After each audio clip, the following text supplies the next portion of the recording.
Hello everyone, নিকিস daily স্টোরিতে সবাইকে স্বাগত। তোমরা সবাই কেমন আছো? আশা করি ভালো আছো। আবারও নতুন একটা দিন, নতুন একটা ভিডিও তোমাদের সামনে নিয়ে চলে এসেছি। সারাদিনটা কি করি দেখতেই পেলে, রান্নাঘরে ছিলাম। মা রান্না করছে কাবলি চানা আর করবে লুচি, কারণ আজকে হচ্ছে রাখি উৎসব। সব ভাইদের আমার রাখির শুভেচ্ছা জানাচ্ছি। সবাই সুস্থ থাকুক, ভালো থাকুক। স্নান করে এদিকে রেডি হয়ে বাইরে বেরিয়ে দেখছি মুষলধারে বৃষ্টি হচ্ছে। জানি না ভাইরা কিভাবে আসবে। আর আমার ভাই তো ঘরে রেডি হয়ে বসে আছে, এদিকে কারেন্টও চলে গেছে, জোরে বাজ পড়ছে। তা কতক্ষণই বা আর ওয়েট করা যায়। প্রত্যেকবারের মতন সবার ফার্স্টে আমি গপু ভাইকে রাখিটা পরিয়ে নিলাম। আর সবার ফার্স্টে তাই করি আমি প্রত্যেক বছরই। তো দেখো, এদিকে আগে মিষ্টি খাইয়ে নিলাম, রাখি পরিয়ে নিয়েছি। এটা আমার প্রত্যেক বছরের একটা মানে অভ্যেস বলা যায় আর কি।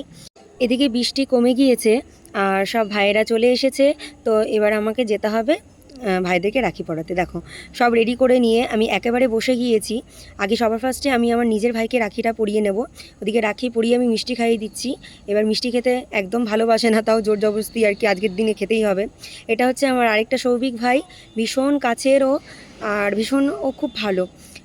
এরপর আমি একে একে সবাইকে রাখিগুলো পরিয়ে নেব, কারণ সবাইকে খেতে দিতে হবে, এরপর রান্নাঘরেও যেতে হবে। ওদিকে সকালবেলা ঘুগনিটা করে রেখেছে, কারণ এখন তো গরম গরম লুচি না করলে ভালো লাগবে না।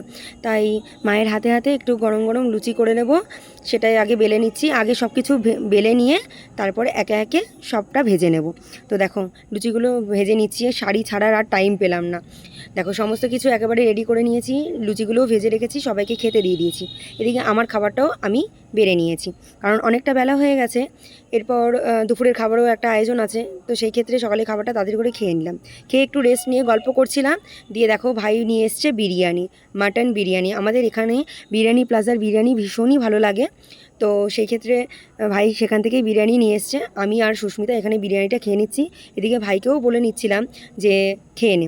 তো দুপুরবেলা একটু ঘুমিয়েই আমি চলে এসেছি সুস্মিতার বাড়িতে, কারণ একটু বেরোতে হবে আমাদের বাজারে। ভাইকে সঙ্গে করে নিয়েই বেরিয়েছিলাম। ও তো রাখির গিফট কিনতে পারিনি, তো আমাদেরকে সঙ্গে করে নিয়ে ও বললো কিনে দেবে। তা আমরা বললাম চল, সামনে যখন পুজো চলে এসছে, তা আমাদেরকে জুতোই গিফট কর।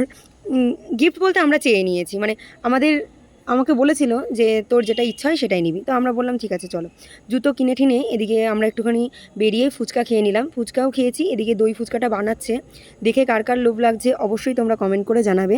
ফুচকা খেয়ে তারপরে তরকা রুটি নিয়ে বাড়ি চলে এসেছি। বাড়িতে এসে আর ভিডিওটা কন্টিনিউ করতে পারিনি। তো চলো, ভিডিওটা আজকে এখানেই শেষ করছি। ভালো লাগলে লাইক কমেন্ট শেয়ার করবে। চ্যানেলটির পাশে থাকার জন্য অবশ্যই চ্যানেলটিকে সাবস্ক্রাইব করবে। ততক্ষণ তোমরা সুস্থ থেকো।